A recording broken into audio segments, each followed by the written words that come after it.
ಇದು just introduction ಮಾತ್ರ. ನಾಳೆಯಿಂದ ಪಾಠ ಶುರು.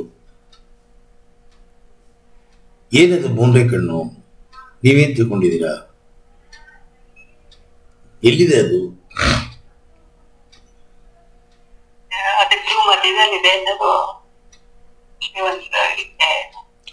ಪ್ರತಿ ಒಬ್ಬರಿಗೂ 3 ಕಣ್ಣಿದೆ. ಈಶ್ವರನಿಗೆ ಮಾತ್ರ ಅಲ್ಲ. ಈಶ್ವರನಿಗೆ ಯಾತಕ್ಕೆ ಮೂರನೇ ಕಣ್ಣು ಅಂತಿದ್ರೆ ಅವ ಯೋಗಿ. ಈಶ್ವರ ಯೋಗಿ. ಇನ್ನೊಂದು ಲೋಕವನ್ನು ಸೃಷ್ಟಿ ಮಾಡಿದವನೇ ಈಶ್ವರ. ಜೀವ ವಸ್ತುಗಳು ಪ್ರತಿಯೊಂದು ಅವನ ಮೂಲ. ಅವ ಕಂಡಿಡ್ಕೊಂಡಿದ್ದನ್ನೇ ಲೋಕಕ್ಕೆ ಹೇಳಿಕೊಟ್ಟ. ಆ ಹೇಳಿಕೊಟ್ಟಿದ್ದ ಅರಿವು ನಮ್ಮಲ್ಲಿ ಇರೋದಕ್ಕೆ ನಮಗೆ ಮೂರನೇ ಕಣ್ಣು ಅಂದರೆ ಏನು ಅಂತ ಗೊತ್ತಾಗತ್ತೆ. ಪ್ರೆಸೆಂಟ್ ಲೋಕದಲ್ಲಿ 2 ಕಣ್ಣಿಂದ ನಾವು ಏನು ನೋಡ್ತಾ ಇದ್ದೀವಿ ಎಲ್ಲ ಸುಳ್ಳು. ಎಲ್ಲ ಹೇಳೋದಕ್ಕೆ ಶಾಶ್ವತವಲ್ಲದೇದು. ಇಮ್ಮಾರ್ಟಲ್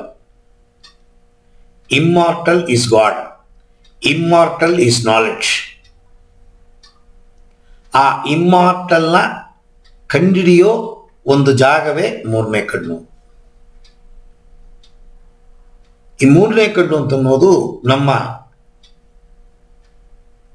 ಮೆದುಳಿನ ಮಧ್ಯಭಾಗ.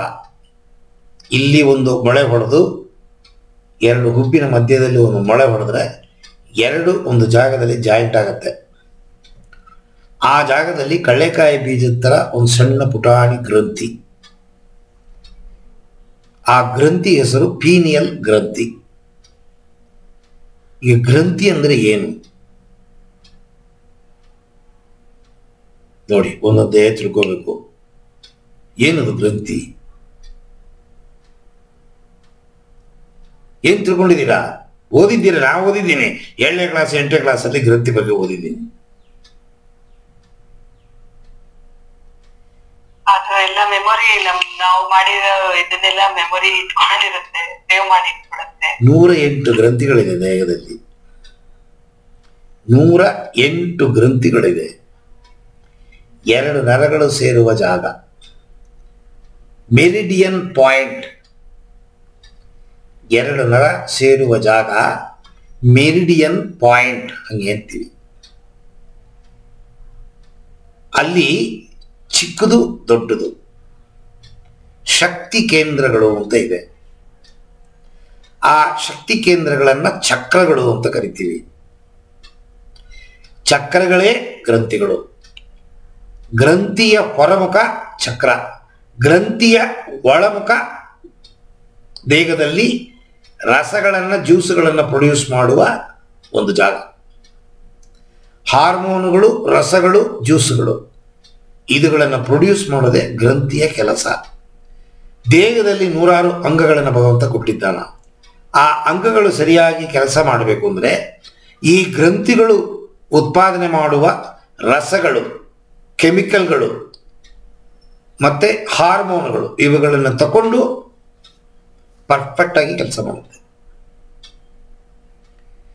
ದೇಹದಲ್ಲಿರುವ ಆರ್ಗನ್ಗಳು, ಗ್ರಂಥಿಗಳು ಸರಿಯಾಗಿ ಕೆಲಸ ಮಾಡಬೇಕು ಅಂದರೆ ನಿಮ್ಮ ಮನಸ್ಸು ಸರಿಯಾಗಿರಬೇಕು.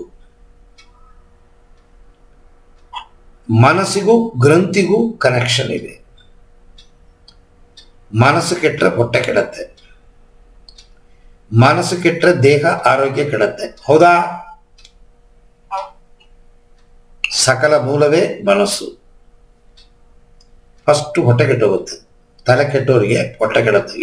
ಗ್ಯಾಸ್ಟ್ರಿಕ್ ಟ್ರಬಲ್ ಟ್ಯಾಬ್ಲೆಟ್ ಅಂತ ಇರ್ತಾರೆ ಅವರು. ಆಂಟಾಸಿಡ್, ಪೆಂಟಾಸಿಡ್, ಜೆಲುಸಿಲ್, ಡೈಜಿನ್ ಅದು ನುಂಗುತ್ತಾರೆ ಅಂದರೆ ತಲೆಗೆಟ್ಟೋಗಿದೆ ಅಂತ ಅರ್ಥ ಅವರಿಗೆ. ನೀವು ಬೇಕಾದ್ರೆ ಚೆಕ್ ಮಾಡಿ ನೋಡಿ. ಯಾರು ಆಂಟಾಸಿಡ್ ತಗೋತಾರೆ ತಲೆ ಕೆಟ್ಟೋಗಿದೆ ಅಂತ ಅರ್ಥ. ಹೆಂಡತಿ ಸರಿ ಇಲ್ಲ, ಬಾಯಿ ಬಿಡೋಕ್ಕಾಗಲ್ಲ, ರಾಕ್ಷಸಿ ಭದ್ರಕಾಳಿ, ಹೊಟ್ಟೆ ಕೆಟ್ಟೋಗಿದೆ ಅಂತ ಹೇಳೋಕೆ ಕೂಡ ಅವನಿಗೆ ಪಾಪ ಅವನಿಗೆ ಅವಕಾಶ ಇಲ್ಲ. ಅದು 2 ಕಡೆಯೂ ಇದೆ. ಗಂಡನೂ ರಾಕ್ಷಸ, ಹೆಂಡತಿನೂ ರಾಕ್ಷಸಿ. ಈ ಸೆಟ್ಟಿಂಗು ಆ ಥರ ಮಾಡ್ತಾನೆ ಭಗವಂತ. ಭಕ್ತ ತುಕಾರಾಮಿ ಮಾಡ್ದ ನೋಡಿ. ನನ್ನ ಹೆಂಡತಿನ ಬೈಬೇಡಿ, ನನ್ನ ಹೆಂಡತಿಯಿಂದನೇ ನಂಗೆ ಅರಿವು ಬಂದಿದೆ, ಅವಳನ್ನ ಬೈಬೇಡಿ, ಅವಳು ಇಷ್ಟ ಬಂದಾಗ ಮಾಡಲಿ. ನಾನು ಇವತ್ತು ಈ ಸ್ಥಿತಿಲಿದ್ದೀನಿ, ಭಗವಂತನ ನಾಮಸ್ಮರಣೆ ಮಾಡಿಕೊಂಡು ಭಗವಂತನ ಮೇಲೆ ನಾನು ಪ್ರೇಮಿಸ್ಕೊಂಡಿದ್ದೀನಿ ಅಂದರೆ ಹೆಂಡತಿ ಕಾರಣ. ಪ್ರೀತಿ ಪ್ರೇಮ ಕೊಟ್ಟಿದ್ರೆ ನಾ ಹೆಂಡತಿ ಕಡೆ ಹೋಗ್ತಾ ಇದ್ನ, ದೇವರ ಕಡೆ ಹೋಗ್ತಾ ಇದ್ನ? ಇಲ್ಲ, ಹೆಂಡತಿನೇ ಮುಸ್ಕೊಂಡಿರ್ತಾರೆ. ಯಾಕೆ? ಪ್ರೀತಿ ಕೊಡ್ತಾಳಳು. ಎಲ್ಲಿ ಪ್ರೀತಿ ಇಲ್ಲ ನೋಡಿ, ಹೇಳಿದೆ ನಾನು, ಎಲ್ಲಿ ದುಃಖ ಜಾಸ್ತಿ ದೇವರು. ಸಂಕಟ ಬಂದರೆ ವೆಂಕಟರಮಣ ಹೋದ ದುಃಖ ಭಕ್ತ ತುಕಾರಾಮ್. ಇವಳು ಕಾಟ ತಡಿಯೋಕ್ಕಾಗಲ್ಲ, ಇನ್ನೇನು ಮಾಡ್ತೀರಾ? ಮನೇಲಿ ಕೂತ್ರೆ ಜಗಳ ಮಾಡ್ತಾಳೆ, ಒಟ್ಟೋಗೋದು, ದೇವಸ್ಥಾನ ಕೂತ್ಕೊಂಡು ಹಾಡು ಹೇಳೋದು, ಕುಣಿಯೋದು, ಎಗರೋದು. ಪುಷ್ಪಕ ವಿಮಾನ ಕಳಿಸಿ ಜೀವ ಸಮೇತ ತಗೊಂಡೋದ, ಯಾರಿಗೂ ಕಳಿಸಿಲ್ಲ, ಅವನಿಗೆ ಕಳಿಸ್ದ ಜೀವ ಸಮೇತ. ಸಾವಿರಾರು ಜನಗಳು ಕಣ್ಣೆದುರುಗಡೆ ಈ ಭೌತಿಕ ದೇಹದ ಜೊತೆಗೆ ಹೋದ ಭಗವಂತನ ಹತ್ರ. ಎಲ್ಲೆಲ್ಲೋ ಹೊಟ್ಟೋದೆ. ಇಲ್ಲಿ